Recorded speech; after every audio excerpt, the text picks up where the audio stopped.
So hello everyone, welcome to our channel Prashnashala. एक बार फिर हम हाजिर हैं एक नई वीडियो के साथ। अब तक हम कूलाम्स लॉ के क्वेश्चंस को फ्री स्पेस में देख चुके थे। आज हम कूलाम्स लॉ के ऊपर ही कुछ क्वेश्चंस करने वाले हैं, लेकिन आगे कुछ कॉन्सेप्ट्स देखेंगे। जैसे हम कूलाम्स लॉ को मीडियम में देखेंगे, जिसमें हम रिलेटिव परमिटिविटी के बारे में जानेंगे। फिर हम जानेंगे कूलाम्स लॉ को वेक्टर फॉर्म में। उसके बाद फिर वही क्वेश्चंस करवाएंगे और फिर प्रैक्टिस क्वेश्चन आपको देंगे। प्रैक्टिस क्वेश्चंस आप ज़रूर से सॉल्व कर लिया करो, क्योंकि इसी से आपको पता चलेगा कि इस वीडियो में आपने क्या सीखा है।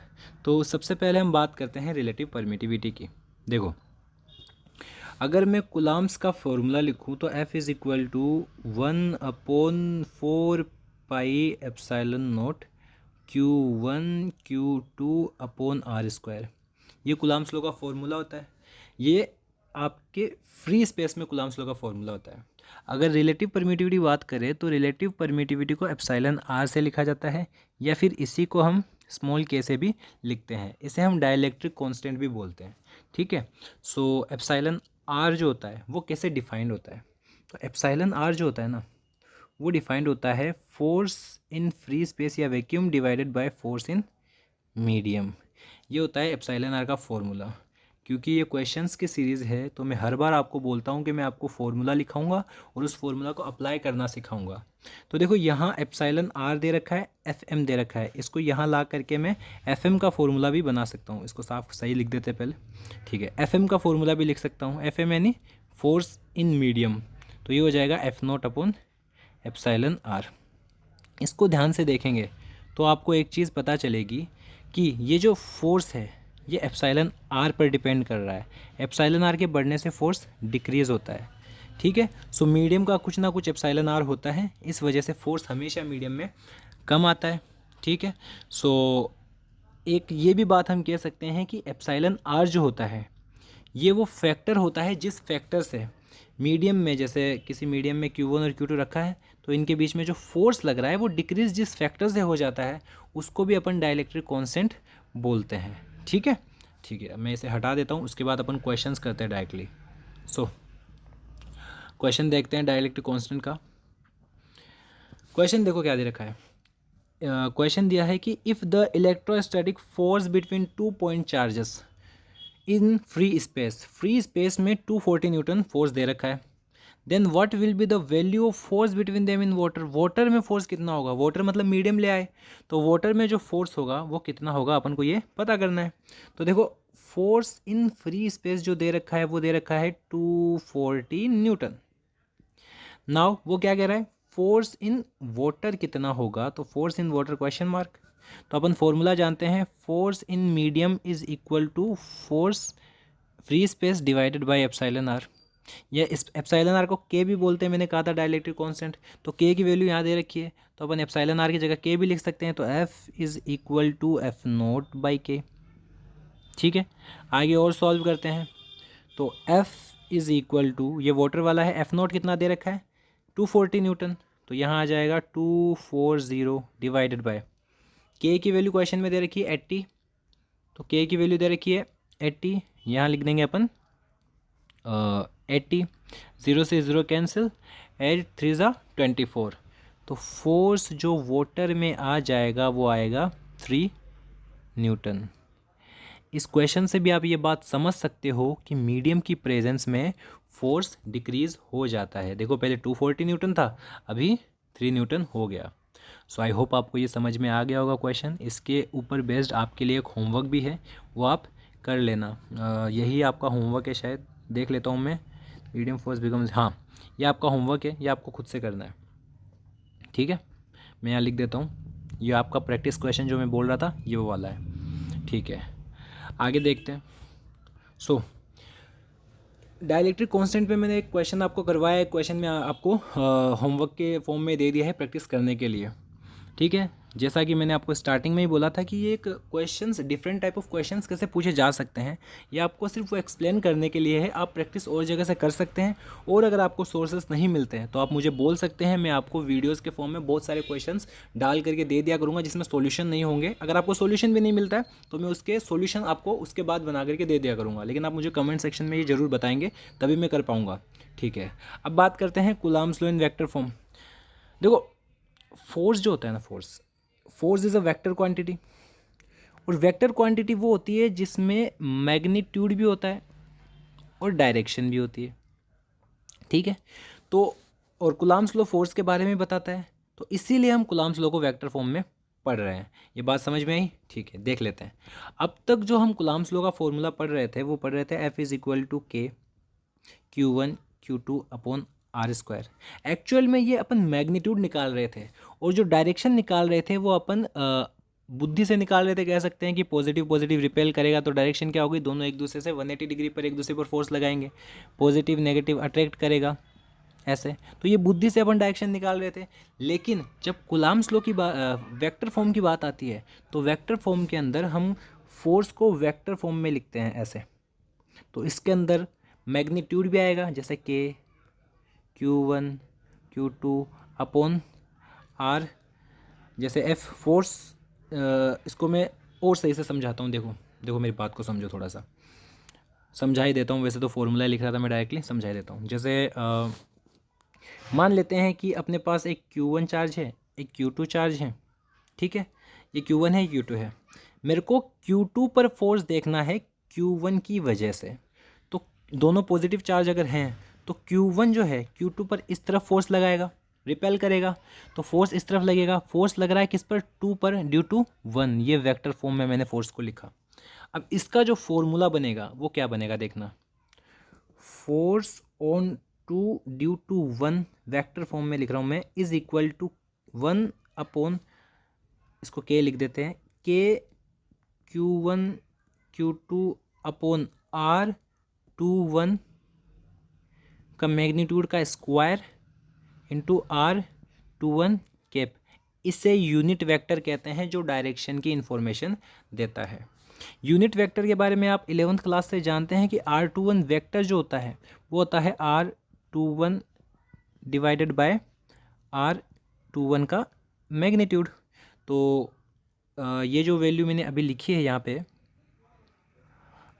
इसको, इस वाली को और छोटा कर देते हैं, इस वाली को अपन यहाँ पुट कर देंगे, ठीक है। तो यहाँ पुट कर देंगे, तो यहाँ पुट करने के बाद फॉर्मूला क्या बन जाएगा अपना F21 का, ये बन जाएगा F21 is equal to K Q1 Q2 upon R21 vector divided by R21 का क्यूब।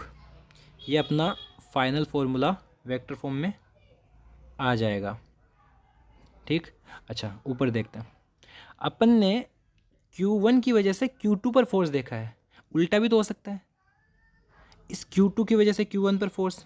तो इसको लिखेंगे फोर्स ऑन 1 ड्यू टू 2, ठीक है। तो इसका फॉर्मूला कैसे लिख देंगे, उसी फॉर्मूले को देख करके उसी के जैसा फॉर्मूला अपन लिख सकते हैं। जहाँ 1 2 1 है वहाँ 1 2 कर देंगे, ठीक है। तो अपन क्या कर सकते हैं, F on 1 due to 2 is equal to K Q1 Q2 upon R12 का क्यूब इंटू R12 वेक्टर। ये अपना दूसरा फॉर्मूला, एक्चुअली एक ही फॉर्मूला है वो, बस मैंने दोनों की वजह से लिख दिया। देखो दोनों फॉर्मूले एकदम सिमिलर है, ठीक है। चलो, ये Coulomb's law in vector form था। आई होप आपको समझ में आ गया होगा। हम इस पे क्वेश्चंस देख लेते हैं, क्वेश्चन कैसे आते हैं। देखो, जो मैंने क्वेश्चन आपके सामने लिखा है, इस क्वेश्चन को अगर आप चाहो तो मैग्नीट्यूड से निकाल करके भी डायरेक्शन लिख सकते हो। लेकिन इसके अंदर देखो, दे क्या रखा है इसमें, वैल्यूज़ क्या दे रखी है उसको ध्यान से देखो। इसमें बोला है find force applied by 2 coulomb which is at 2 3 4 5 coulomb which is at 5 7 9। ये 5 7 9 और 2 3 4 जो है ये इनके कोऑर्डिनेट्स दे रखे हैं कि कहाँ प्रेजेंट है ये। सो मान लेते हैं यहाँ पर 2 कूलम्ब है और इसके जो कोऑर्डिनेट दे रखे हैं वो दे रखे हैं 2,3,4। ये कोई जगह है जहाँ पर ये है। और यहाँ पर कोई 5 कूलम्ब है, इसके कोऑर्डिनेट्स दे रखे हैं 5,7,9। ठीक है, ये कोऑर्डिनेट्स दे रखे हैं। हमें क्या बोला है क्वेश्चन के अंदर, find the force applied by 2, यानी कि फोर्स अप्लाई कर रहा है 2 कूलम्ब ऑन 5 कूलम्ब। तो इसको अगर मैं 1 वाला मानूँ, इसको मैं 2 मान लूँ, तो फोर्स 1 की वजह से 2 पे देख रहे हैं अपन, तो फोर्स ऑन 2 ड्यू टू 1 ये अपन को निकालना है। ठीक है, तो इसको सॉल्व करते हैं। कैसे सॉल्व करते हैं देखो, फॉर्मूला लिखता हूँ सबसे पहले मैं। Force on 2 due to 1 is equal to K Q1 Q2 upon R21 का क्यूब और ऊपर आएगा R21 वेक्टर। अच्छा, ये R21 वेक्टर क्या होगा, ये R21 वेक्टर क्या होगा, इस R21 वेक्टर को भी नीचे लिख देता हूँ मैं। इस फॉर्मूला को थोड़ा साइड में कर देता हूँ छोटा करके, क्योंकि अपने पास जगह है, वरना नई स्लाइड लेनी पड़ेगी। अपन चाहते हैं कि एक ही स्लाइड में हो जाए तो बढ़िया रहे। ठीक है, तो R21 क्या हो जाएगा, R21 आपने 11th क्लास में डिस्प्लेसमेंट वगैरह ये पढ़ रखे होंगे, ये उसकी जैसा है जो आपने रिलेटिव डिस्प्लेसमेंट वगैरह अपन पढ़ते हैं, क्या बोलते हैं, रिलेटिव वेलोसिटी वगैरह पढ़ते हैं। तो R21 vector is equal to होता है R2 माइनस R1 वेक्टर। ठीक है, ये होता है R21 वेक्टर। ये इसको भी साइड में लिख देते हैं। तो ये R21 वेक्टर है जो कि इधर अपन लिख देते हैं। चलो अब क्वेश्चन को देखते हैं। देखो क्वेश्चन में R2 माइनस R1 देखना है, तो R2 कौन सा वाला है, ये 5 कूलम का, और R1 कौन से वाला है, ये 2 कूलम की, जो कोऑर्डिनेट्स दे रखे हैं। तो इन कोऑर्डिनेट्स को यहाँ लिखते हैं, इन कोऑर्डिनेट्स को भी यहाँ लिखते हैं। तो कोऑर्डिनेट्स को लिखते हैं, R2 वाली कोऑर्डिनेट कितने हैं, 5 I cap plus 7 J cap plus 9 K cap. ये I होता है, ये J होता है, ये K होता है। पहला, दूसरा और तीसरा जो कोऑर्डिनेट होता है I J और K होता है। ठीक है, ये डायरेक्शंस होती है एक्स वाई और जेड एक्सिस की। ठीक, ये लिख दिया मैंने R2, क्या लिख दिया, R2। अच्छा, R2 लिखने के बाद अब लिख देते हैं R1, क्योंकि माइनस लगा हुआ फॉर्मूले में, तो अपन माइनस लगाएंगे पहले। ये माइनस लगा दिया, फिर लिखेंगे R1। R1 क्या होगा, 2 3 4, तो 2 I cap 3 J cap 4 K cap, तो ये हो जाएगा 2 I cap plus 3 J cap plus 4 K cap plus 4 K cap. ठीक है, ये मैंने लिख दिया। इसको भी छोटा करके साइड में लिख देते हैं, और इसको जैसे ही मैं सॉल्व करूँगा तो मेरे पास में R21 वेक्टर आ जाएगा जो कि मुझे चाहिए। ठीक है, इसे सॉल्व कर लेते हैं। I में से I, J में से J और K में से K माइनस कर देंगे। सो 5I माइनस 2I, ये हो जाएगा 3I। 7J माइनस 3J, ये हो जाएगा 7 minus 3 plus 4J। 9K minus 4K, ये हो जाएगा प्लस 5K। ये हो गया। ये I, J और K जो मैंने क्या बोलते हैं R21 वेक्टर है, ये अपना R21 वेक्टर आ गया। और जैसे ही R21 वेक्टर आ गया, तो R21 वेक्टर आने के बाद में R21 वेक्टर को अपन फॉर्मूले में पुट करेंगे। देखो ध्यान से देखो, इस फॉर्मूले में अपन को रिक्वायरमेंट किस किस चीज़ की, एक तो R21 वेक्टर की, एक R21 के मैग्नीट्यूड की। तो अपन वेक्टर निकाल लिए, उसका मैग्नीट्यूड भी निकाल लेते हैं। तो मैग्नीट्यूड का फॉर्मूला क्या होता है वेक्टर के, तो मैग्नीट्यूड का जो फॉर्मूला होता है वो होता है, जैसे R21 वेक्टर का मैग्नीट्यूड निकालना है ना अपन को, तो इसका फॉर्मूला क्या होता है, ये होता है I, J और K, इनको स्क्वायर करके इनका रूट कर देना। तो जैसे 3 का स्क्वायर प्लस 4 का स्क्वायर प्लस 5 का स्क्वायर, इसका कर देंगे अपन रूट। क्लास 11th में वेक्टर में आपने वेक्टर का जो एडिशन वगैरह करते हैं वहाँ पर ये फॉर्मूला पढ़ाया जाता है। और इसके अलावा जो रिजोल्यूशन करते हैं वेक्टर का, तो वहाँ पर उसका जो रिजल्टेंट निकालते हैं वहाँ पर भी ये फॉर्मूला आप पढ़ते हो। ठीक है, तो ये क्लास 11th का ये फॉर्मूला था जिसका मैंने यूज़ किया और मैंने वेक्टर निकाल लिया, डायरेक्ट जो मैग्नीट्यूड होता है वो निकाल लिया। दोनों चीज़ आ गई, आने के बाद में सीधे से बस एक फॉर्मूले में पुट कर देंगे, अपना आंसर आ जाएगा। देख लो इसे। ठीक है, अपन अब ऊपर वाले फॉर्मूले का यूज़ करने वाले हैं, इस फॉर्मूले का अब यूज़ करने वाले हैं और वैल्यू निकालने वाले हैं। तो अपन ने क्या किया, F21 vector is equal to के फॉर्म में निकालूंगा मैं। ठीक है, Q1 अपना 2 कूलम था और Q2 अपना 5 कूलम था, मे बी 5 कूलम था। ठीक है 5, एक सेकंड रुक जाना, स्लाइड थोड़ी सी अपनी जगह पे आ जाए तो सही रहेगा। ठीक है, तो ये 5 कूलम है इनटू, आगे लिखा हुआ है R21 का वेक्टर, तो R21 वेक्टर कितना है 3i केप 4j 5k, तो इसको अपन लिख देंगे यहाँ पे 3i cap plus 4j cap plus 5k cap, और डिवाइड में देखो, डिवाइड में दे रखा है R21 के मैग्नीट्यूड का क्यूब, तो नीचे लिख देंगे अपन डिवाइडेड बाय R21 का मैग्नीट्यूड। इसको अपन पूरा सॉल्व कर ले तो कैसा रहेगा, इसको सॉल्व कर लेते हैं, इसको सॉल्व कर लेते हैं। 3 का स्क्वायर 9, 4 का स्क्वायर 16, 5 का स्क्वायर 25, तो ये हो जाएगा 9 प्लस 16 प्लस 25, तो 9 प्लस 16 प्लस 25 ये हो जाएगा 25 प्लस 25, ऐसा ही कुछ, ये हो जाएगा 50 रूट 50, सही, तो ये आ जाएगा इज इक्वल टू रूट 50। तो ये जो R21 मैंने क्या बोलते हैं मैग्नीट्यूड निकाला है, रूट 50 आ जाएगा, तो यहाँ आ जाएगा रूट 50 का क्यूब।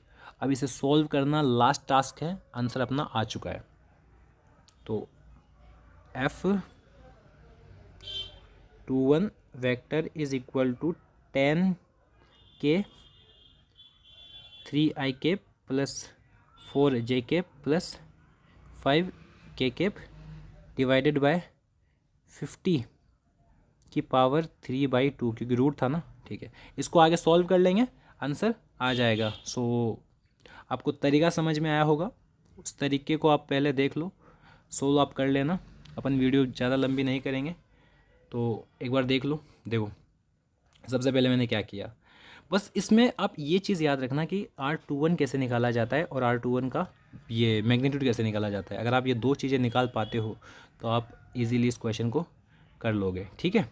चलो नेक्स्ट क्वेश्चन जो आपके लिए मैंने छोड़ा है, अगर आप इतना कर पाते हो तो बहुत सही है।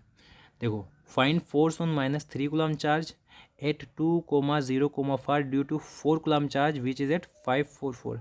तो इसमें आपका फर्स्ट कौन सा हो जाएगा, ड्यू टू 4 कूलम, तो इसकी वजह से इस पर निकालना है, तो इसका मतलब ये पहले वाला हो जाएगा, ये दूसरे वाला हो जाएगा, इसकी वजह से इस पर निकालना है, तो फोर्स ऑन 2 ड्यू टू 1 आप यूज़ कर सकते हो। R21 जब आपको निकालना होगा तो वो R2 माइनस R1 कर लेना, आंसर आ जाएगा, ठीक है। चलो नेक्स्ट। सो आई होप हो गए क्या क्वेश्चन सारे। चलो जी, कमेंट करके मुझे ज़रूर बताया करो कि आपको किस टॉपिक में कहाँ डाउट आ रहा है, जिसकी वजह से आगे मैं उस चीज़ को और ज़्यादा इम्प्रूव कर सकूँ।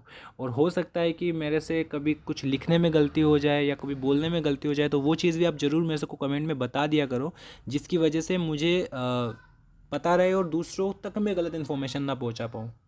सो आगे और आपके लिए ऐसी वीडियोज़ लाते रहेंगे, तब तक के लिए पढ़ाई करते रहिए। ऑल द वेरी बेस्ट, मिलते हैं अगले वीडियो में।